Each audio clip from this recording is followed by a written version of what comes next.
হেই বন্ধুরা, আজকে আমরা আনবক্সিং করতে চলেছি Redmi 9A ন্যাচারাল গ্রিন। আমাদের কাছে যে ভ্যারিয়েন্টটি আছে সেই ভ্যারিয়েন্টটি 3GB র্যাম এবং 32GB রমের। এই ফোনটিতে MediaTek Helio G25 octa-core 2GHz এর প্রসেসর আছে এবং এই ফোনটির রিয়ার ক্যামেরা হলো 13 মেগাপিক্সেলের এবং ফ্রন্ট ক্যামেরা হলো 5 মেগাপিক্সেলের। এই ফোনটির ডিসপ্লে হলো 6.53 ইঞ্চের একটি HD+ ডিসপ্লে। এছাড়াও এর ব্যাটারি হচ্ছে 5000 mAh এর এবং একটি 4G ভেরিয়েন্ট। তো বন্ধুরা, পুষ্পা को फ्लावर समझी क्या, फायर है मैं। তো বন্ধুরা, আজকে এই ভিডিওটা শুরু করা যাক।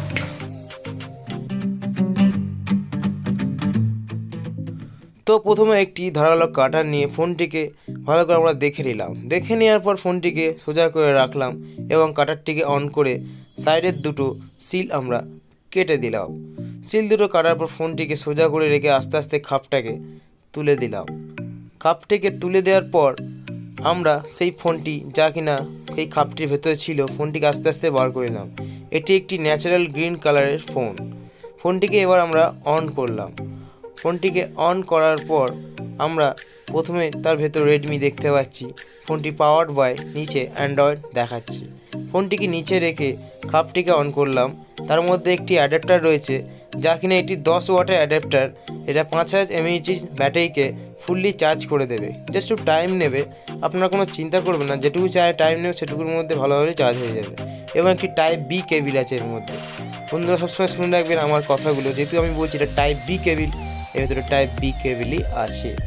এবার ফোনটির উপরে একটি সিম এজেক্টর টুল এবং ভেতরে একটি ইউজার ম্যানুয়াল দেওয়া আছে, যেটা কিনা আমরা পড়ি না।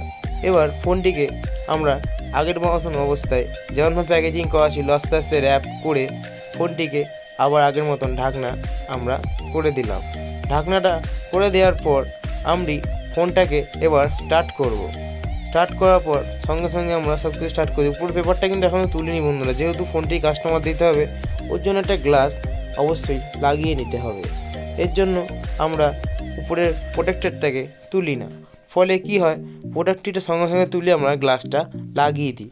তো বন্ধুরা, এবার আমরা তাড়াতাড়ি এই ফোনটির উপরের যা যা কাজ প্রসেসিংগুলো স্কিপ করে দেবো। স্কিপ করে নেওয়ার পর আমরা নেক্সট করে করে কিছুক্ষণ সেকেন্ড লাগে, তারপর সেটাকে ওয়েট করার পর একটা গ্লাস আমরা বার করে নিলাম। এরপর সেই গ্লাসটিকে আমরা লাগাবো। এরপরে ফোনটিকে আস্তে করে আমরা উপরে রেখে নিলাম। রেখে নেওয়ার পর উপরের যে পেপারটা ছিল সেই পেপারটাকে আমাদের তুলে ফেলতে হবে। এবার ফোনটিকে প্রসেসিং করে একটার পর একটা এগ্রি করে ফেললাম এবং অ্যাপ ড্রয়ার করে দিলাম, যাতে তার কাস্টমারটা সুবিধা হয় ইউজ করতে ফোনটিকে। এরপর গ্লাসটিকে বার করলাম। এটি একটি টেম্পারেট গ্লাস, যা কিনা ব্লু লেন্স গ্লাস। এটি একটি গ্লাসটির মাপ নিয়ে নিলাম, ফলে পরবর্তীকালে তাদের সঙ্গে সঙ্গে র্যাপারটা তুলে নেওয়ার পর অসুবিধা না হয়। এরপর র্যাপারটাকে আস্তে করে আমরা কাটার দিয়ে তুলে ফেললাম। তুলে নেওয়ার সঙ্গে সঙ্গে যাতে কোনো ডাস্ট না লাগে তার আগে লাগার আগেই আমরা আস্তে করে উপরে গ্লাসটিকে ছেড়ে দিলাম।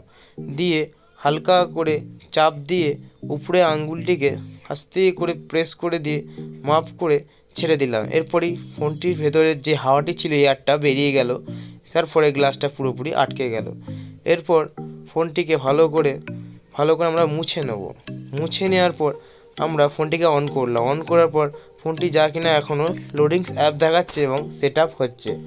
এরপর ফোনটিকে আমরা যতক্ষণে সেট আপ করছি ফোনটির ভেতরে কী কী আছে সেটাও আমরা দেখে নেব। তাই একটা সিম এজেক্টর টুল নিয়ে সাইডের সিম ট্রেটা আমরা বার করে নেব।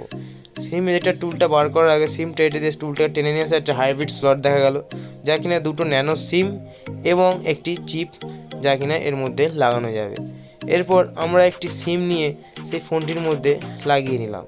এই সিমটি হচ্ছে একটি জিও সিম, তাই আমরা 1 নম্বরে ঢুকিয়ে ফোনটির সিমটাকে আবার ফোনের মধ্যে ঢুকিয়ে দিলাম। ঢুকিয়ে দেওয়ার পর কাস্টমারকে জিজ্ঞেস করে নিতে হবে যে ফোনটির মধ্যে আদৌ যে নেট আছে কি না। তারপর সব প্রসেসিং করে নেওয়ার পর সেই আমাদের পুষ্পা কম্বিনেশনের ব্যাগ দিয়ে তার মধ্যে প্যাকেটটার মধ্যে পুরে আমরা কাস্টমারকে দিয়ে দিই। এরপর আমরা ফোনটি একটি নতুন কভার লাগিয়ে দিতে হবে, যেহেতু ওর ভেতরে একটি কভার দেয় না, তাই আমরা একটা স্মোক কভার নিয়ে ফোনটিকে আস্তে করে ওর উপরে লাগিয়ে দিলাম। লাগিয়ে দিয়ে আমরা ফোনটিকে কাস্টমারকে দিয়ে দেবো, যার ফলে ফোনটিকে তার হাত থেকে পড়ে গেলে যাতে কিছু না হয়। তো বন্ধুরা, আজকের মতো এতটুকুই। চ্যানেলটিকে সাবস্ক্রাইব করে অবশ্যই বেল আইকনটি প্রেস করে যাবেন এবং আমাদের অন্য ভিডিওতে আবার আপনাদের সাথে দেখা হবে। তো গুড বাই।